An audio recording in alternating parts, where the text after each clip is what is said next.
എല്ലാവർക്കും സുഖമാണെന്ന് വിശ്വസിക്കുന്നു. ഡെയിലി അപ്ഡേറ്റിലേക്ക് എല്ലാവർക്കും സ്വാഗതം. നാളെ നവംബർ 24 തീയതിയും തുറന്നുള്ള ദിവസങ്ങളിലും നിങ്ങൾ ശ്രദ്ധിക്കേണ്ട വളരെ പ്രധാനപ്പെട്ട കാര്യങ്ങളാണ് ഈ ഒരു വീഡിയോയിൽ വ്യക്തമാക്കുന്നത്. വീഡിയോയുടെ വിശദാംശങ്ങളിലേക്ക് കടക്കുന്നതിന് മുമ്പ് വാട്സപ്പിൽ വിവരങ്ങൾ ലഭിക്കുന്നതിന് വേണ്ടിയിട്ട് വാട്സപ്പ് ചാനൽ ജോയിൻ ചെയ്യാം. ഇതിലെ ലിങ്ക് താഴെ ഡിസ്ക്രിപ്ഷനിലും കമന്റിലും ഉണ്ടാവും. കൂടുതൽ ആളുകളിലേക്ക് ഇൻഫർമേഷൻ എത്താൻ ഷെയർ ചെയ്യുക, ലൈക്ക് ചെയ്യുക. ഫേസ്ബുക്കിലൂടെ കാണുന്ന ആളുകൾ ഫോളോ ചെയ്യുക. വീഡിയോയുടെ വിശദമായ വിവരങ്ങളിലേക്ക് വരാം. ഏറെ ആകാംക്ഷയോടെ കാത്തിരുന്ന കേരളത്തിലെ ഉപതെരഞ്ഞെടുപ്പ് ഫലങ്ങൾ പുറത്തുവന്നു. നഷ്ടം BJPക്കാണ്. ഭരണവിരുദ്ധ വികാരവും ഉപതെരഞ്ഞെടുപ്പിൽ പ്രതിഫലിച്ചു. വയനാട് ലോക്സഭാ മണ്ഡലത്തിലെ ഉപതെരഞ്ഞെടുപ്പിൽ LDFന് 80,000-ഓളം വോട്ടാണ് കുറഞ്ഞത്. രാഹുൽ ഗാന്ധിയെയും മറികടന്ന് ഭൂരിപക്ഷത്തിൽ പ്രിയങ്ക ഗാന്ധി എത്തി. ചേലക്കരയിൽ സർക്കാരിന് ആശ്വാസ വിജയം UR പ്രദീപ് നൽകി. എങ്കിലും 30,000-ഓളം വോട്ടിന്റെ ഭൂരിപക്ഷം 12,122 ചുരുങ്ങി. മൂന്ന് മുന്നണിയും ഏകദേശം ഒപ്പത്തിനൊപ്പമാണ് എന്ന് പ്രചരണത്തിൽ തെളിഞ്ഞ മണ്ഡലത്തിൽ പക്ഷേ ഫലം വന്നപ്പോൾ രാഹുൽ മാങ്കുട്ടത്തിന് പാലക്കാട് മണ്ഡലത്തിലെ റെക്കോർഡ് ഭൂരിപക്ഷമാണ് ലഭിച്ചത്. ഇവിടെ LDF വോട്ട് വർദ്ധിപ്പിച്ചപ്പോൾ BJPക്കാണ് കനത്ത നഷ്ടമുണ്ടായത്. സന്ദീപ് വാര്യർ BJP വിട്ടതായിരിക്കാം ഏറ്റവും വലിയ കാരണം എന്നാണ് വിലയിരുത്തൽ. മറ്റ് അറിയിപ്പുകളിലേക്ക് വന്നാൽ, സംസ്ഥാനത്ത് കാർഷിക കുടുംബങ്ങളുടെ വിവരശേഖരണം ഡിസംബറിൽ പൂർത്തിയാക്കണമെന്ന് കൃഷി വകുപ്പ്.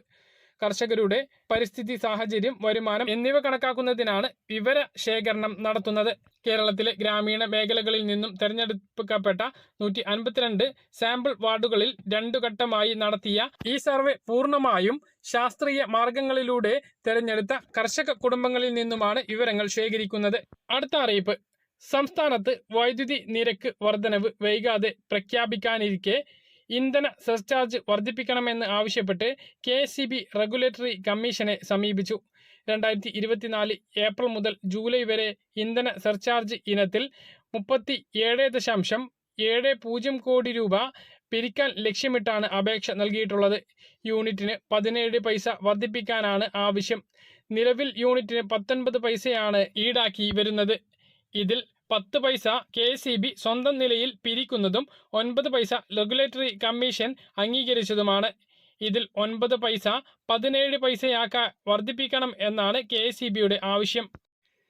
സംസ്ഥാനത്ത് റേഷൻ കാർഡുള്ള ആളുകൾ, പ്രത്യേകിച്ച് നീല വെള്ള റേഷൻ കാർഡുള്ളവർക്ക് ഏറ്റവും സന്തോഷകരമായിട്ടുള്ള ആ അറിയിപ്പ് വന്നിരിക്കുകയാണ്.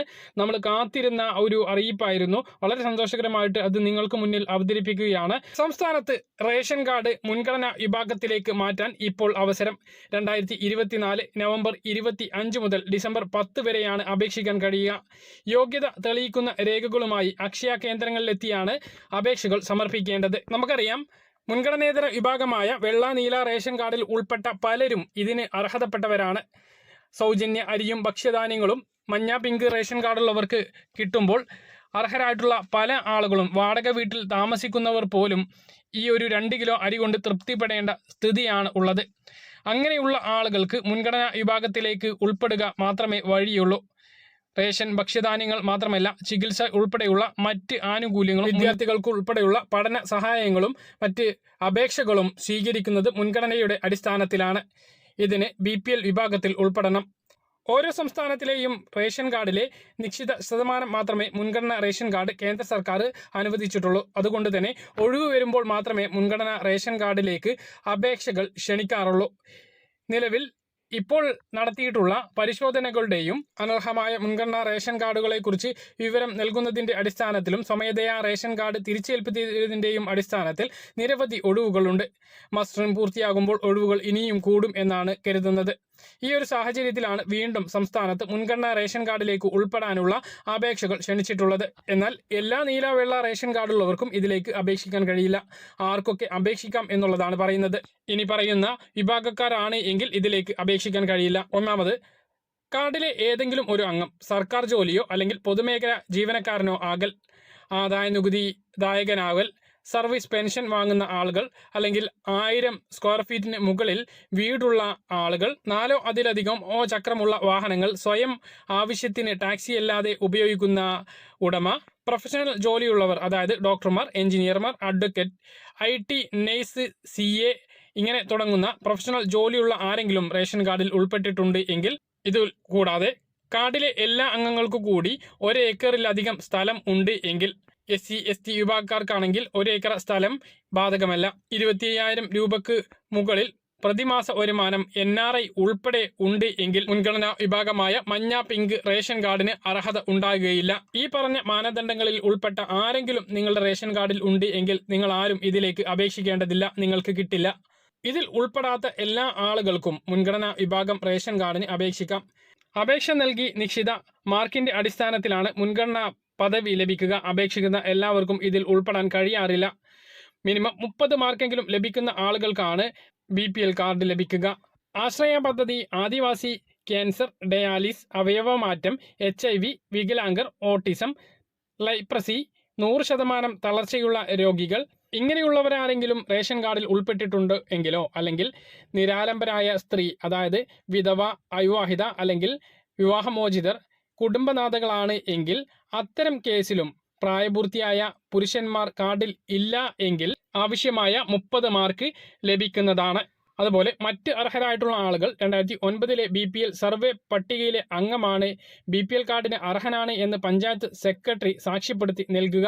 അതുപോലെ ഹൃദ്രോഗികൾ, മുതിർന്ന പൗരന്മാർ, തൊഴിൽ പട്ടികജാതി, വീട് സ്ഥലം ഇല്ലാത്തവർ അത് വില്ലേജ് ഓഫീസറുടെ സാക്ഷ്യപത്രം നൽകുമ്പോൾ വീടിന്റെ ശോചനീയാവസ്ഥ പഞ്ചായത്ത് സെക്രട്ടറിയുടെ സാക്ഷ്യപത്രത്തിന്റെ അടിസ്ഥാനത്തിൽ സർക്കാർ ഭവന പദ്ധതി അംഗം, അതായത് ലക്ഷം വീട്, ഇന്ദിരാഗാന്ധി ആവാസ് യോജന, ലൈഫ് തുടങ്ങിയ പദ്ധതിയിൽ ഉൾപ്പെട്ടിട്ടുള്ള ആളുകൾ, വൈദ്യുതി, കുടിവെള്ള, കക്കൂസ് എന്നിവ ഇല്ലാത്തവർ, ഇവർക്കെല്ലാം നിശ്ചിത മാർക്കിന് അർഹതയുണ്ട്. ഈ ഓരോ കാര്യങ്ങളും നോക്കിയാണ് മാർക്കുകൾ ഇടുന്നത്.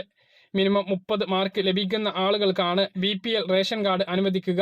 അക്ഷയ കേന്ദ്രങ്ങൾ വഴി അപേക്ഷ സമർപ്പിക്കുന്നതിന് മുമ്പ് ഇത്രയും രേഖകൾ നിങ്ങൾ സംഘടിപ്പിക്കേണ്ടതുണ്ട്.